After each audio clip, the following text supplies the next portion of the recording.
നേർവേദി പ്രഭാഷണ പരമ്പരയിലേക്ക് ഏവർക്കും സ്വാഗതം. സുവിശേഷകൻ കുഞ്ഞുമോൻ തോട്ടപ്പള്ളി ഇപ്പോൾ നിങ്ങളുമായി ദൈവവചനം പങ്കുവെക്കുന്നു.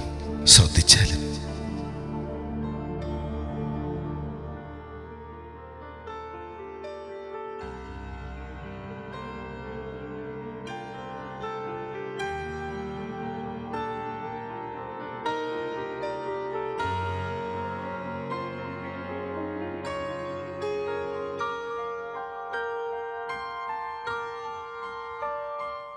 സെഫന്യ പ്രവചനം 2-ാം അധ്യായം.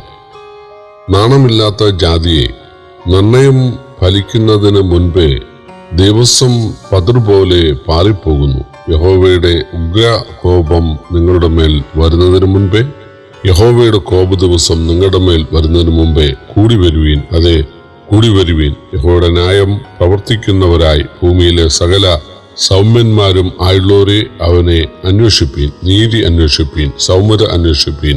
പക്ഷേ നിങ്ങൾക്ക് യഹോവയുടെ കോപ ദിവസത്തിൽ മറഞ്ഞിരിക്കാം.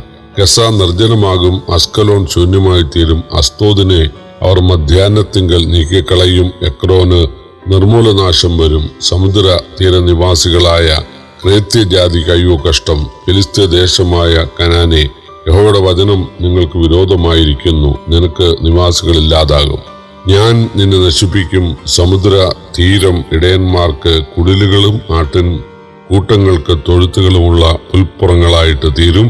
തീരപ്രദേശം യഹൂദ ഗ്രഹത്തിന്റെ ശേഷിപ്പിന് ആകും. അവർ അവിടെ മേയിക്കും. അസ്കലോൻ വീടുകളിൽ അവർ വൈകുന്നേരത്തെ കിടന്ന് ഉറങ്ങും. അവരുടെ ദൈവമായ യഹോവ അവരെ സന്ദർശിച്ച് അവരുടെ സ്ഥിതി മാറ്റുമല്ലോ. മോവാബിന്റെ ധിക്കാരവും അമ്മോന്യർ എന്റെ നേരെ നിന്ദിച്ച് അവരുടെ ദേശത്തിന് വിരോധമായി വമ്പ് പറഞ്ഞ ശകാരങ്ങളും ഞാൻ കേട്ടിരിക്കുന്നു. അതുകൊണ്ട് ഇസ്രയേലിന്റെ ദൈവമായ സൈന്യങ്ങളുടെ യഹോവയുടെ അരുളപ്പാട് ആവിത് എന്നാണ്: മോവാബ് സോദോമിനെ പോലെയും അമ്മോന്യർ ഗോമോറയെ പോലെയും തൂവക്കാടും ഉപ്പ് പടനയും ശാശ്വത ശൂന്യമായി തീരും. എന്റെ ജനത്തിൽ ശേഷിപ്പുള്ളവർ അവരെ കവർച്ച ചെയ്യും. എന്റെ ജാതിയിൽ ശേഷിച്ചിരിക്കുന്നവർ അവരുടെ ദേശത്തെ അവകാശമായി പ്രാപിക്കും. ഇത് അവരുടെ അഹങ്കാര നിമിത്തം അവർക്ക് ഭവിക്കും. അവർ സൈന്യങ്ങളുടെ യഹോവയുടെ ജനത്തോട് നിന്ദയും വമ്പും കാട്ടിയിരിക്കുന്നു അല്ലോ. യഹോവ അവരോട് ഭയങ്കരനായിരിക്കും. അവൻ ഭൂമിയിലെ സകല ദേവന്മാരെയും ക്ഷയിപ്പിക്കും. ജാതികളുടെ സകല ദ്വീപുകളും അതത് സ്ഥലത്ത് നിന്ന് അവന് നമസ്കരിക്കും. നിങ്ങളോ കൂശ്ശരി, എന്റെ വാളിനാൽ നിഹതന്മാർ.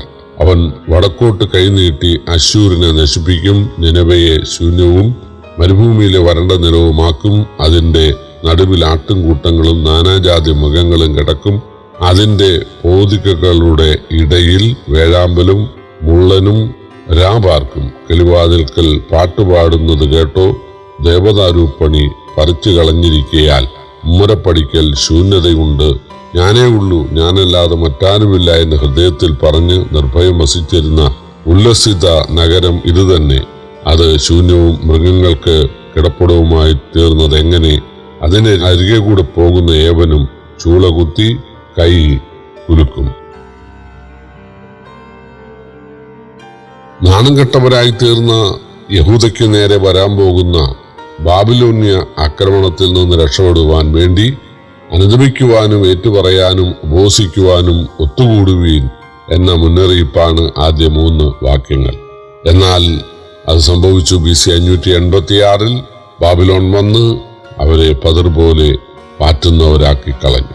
4 മുതലുള്ള വാക്യങ്ങളിൽ ഇസ്രായേലിനെ ഉപദ്രവിച്ചവരും ധാർമ്മിക പ്രമാണങ്ങളെ തള്ളിക്കളഞ്ഞ് ജീവിക്കുന്നവരുമായ രാജ്യങ്ങൾക്കുള്ള ന്യായവിധിയാണ്. ഗസ, അസ്കലോൻ, അസ്തോദ്, ഗത്ത്, ഗസ എന്നിവ ഫിലിസ്ത്യ പട്ടണങ്ങളാണ്.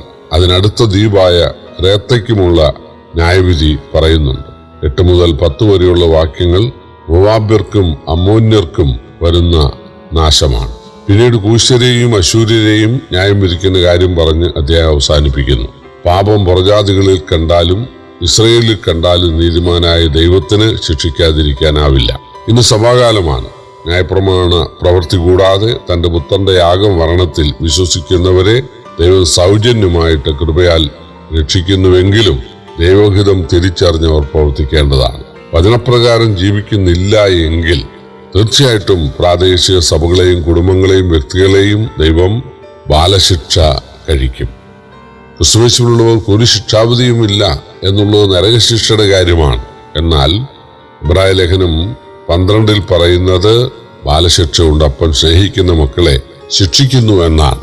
ചില ആളുകൾ പറയാറുണ്ട്, യേശുവിനെ രക്ഷകനായി സ്വീകരിക്കുന്നവർക്ക് രക്ഷ നിത്യമാണ്, ഭദ്രമാണ് എന്ന് പറഞ്ഞാൽ ആളുകൾ നിഗളിക്കും, ആളുകൾ പാപം ചെയ്യാനിടയാകും, അതുകൊണ്ട് അവരെ ഭയപ്പെടുത്തണം, രക്ഷ നഷ്ടപ്പെട്ടു പോകും, ദൈവം നരകത്തിൽ തള്ളുമെന്നൊക്കെ പേടിപ്പിക്കണം എന്ന് പറയുന്ന ആളുകളുണ്ട്.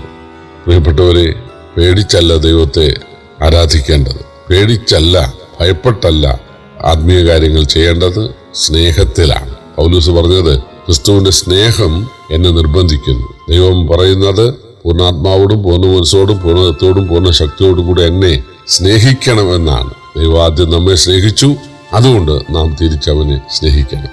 നാം സ്നേഹിക്കുന്നില്ല എങ്കിൽ, നാം ദാതാവിനേക്കാൾ ദാനത്തെയാണ് സ്നേഹിക്കുന്നതെങ്കിൽ, അല്ലെങ്കിൽ സൃഷ്ടാവായ ദൈവത്തെക്കാൾ സൃഷ്ടിയെയാണ് സ്നേഹിക്കുന്നതെങ്കിൽ, തീർച്ചയായിട്ടും നമ്മളെ ചികിത്സിച്ച് നമ്മളെ പിന്മാറ്റത്തെ മാറ്റാൻ, നമ്മളെ ബാലശിക്ഷ കഴിച്ച് ശുദ്ധീകരിച്ച് ശരിയായ വഴിയിലേക്ക് കൊണ്ടുവരാൻ ആ നല്ല ഇടയന് കഴിയും.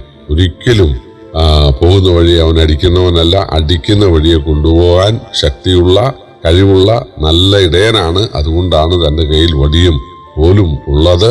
ദൈവത്തെ അറിയാത്ത പ്രജാതികളെ അവരുടെ പാപം നിമിത്തം, അവരുടെ പാപം കുമിഞ്ഞുകൂടുന്ന സമയത്ത് ദൈവം ശിക്ഷിക്കും. എന്നാൽ ദൈവത്തെ അറിയുന്ന ആളുകളെയും അവര് ഒരു നിലവാരം സൂക്ഷിക്കുന്നില്ല എങ്കിൽ ശിക്ഷിക്കാതിരിക്കയില്ല എന്നാണ് തിരുവെഴുത്ത് പറയുന്നത്. പ്രിയപ്പെട്ടവരെ, എഫേസോസ് സഭയോട് വെളിപ്പാട് പുസ്തകത്തിൽ ദൈവം മുന്നറിയിപ്പ് നൽകി പറഞ്ഞത് നിന്റെ നിലവിളക്ക് നീക്കുമെന്നാണ്. പല രാജ്യത്തും ഇന്നും അത് സംഭവിച്ചുകൊണ്ടിരിക്കുന്നു. പല സ്ഥലത്തും പള്ളികള് അത് ക്ലബുകൾക്കായിട്ടും അല്ലെങ്കിൽ മറ്റ് മതസ്ഥാപനങ്ങൾക്കായിട്ടും തിയേറ്ററുകൾക്കായിട്ടും വിറ്റുകൊണ്ടൊക്കെ ഇരിക്കുകയാണ്. ആളുകള് ആരാധനയ്ക്ക് വരുന്നില്ല, അല്ലെങ്കിൽ അവർ നിരീശ്വരവാദികളായിട്ട് തീരുന്നു. ഇതൊക്കെ ബൈബിളിൽ എഴുതിയിട്ടുണ്ട്. അന്ത്യകാലത്ത് വിശ്വാസത്യാഗമുണ്ടാകും. ആളുകൾ വിശ്വാസത്തിന്റെ പിന്നാലെ വരാതെ അവര് നോഹയുടെ കാലത്തെ പോലെ ജീവിക്കുമെന്ന് വേദപുസ്തകത്തിലുണ്ട്. എന്നാൽ കാറ്റിഷ്ടമുള്ളവരുടെ തൂതുന്നു. ദൈവാത്മാവിന്റെ പ്രവർത്തനം അങ്ങനെയാണ്. ഒരു സ്ഥലത്ത് അഭക്തി നിമിത്തം ആളുകളെ ശിക്ഷിക്കുകയും ചെയ്യുമ്പോൾ, വേറെ സ്ഥലത്ത് ആളുകൾ കർത്താവിനെ കൈക്കൊണ്ട് കർത്താവിനെ സ്നേഹിച്ച് ആത്മീയരായിട്ട് മാറും. അങ്ങനെ ലോകത്തെമ്പാടും നമുക്ക് കാണാനായി സാധിക്കും. പ്രിയപ്പെട്ടവരെ, വളരെ ദൈവസ്നേഹത്തിൽ ജീവിക്കുവാൻ ദൈവം നമ്മെ ഏവരെയും സഹായിക്കട്ടെ. കർത്താവിന്റെ വലിയ നാമം വാഴ്ത്തപ്പെടുമാറാകട്ടെ.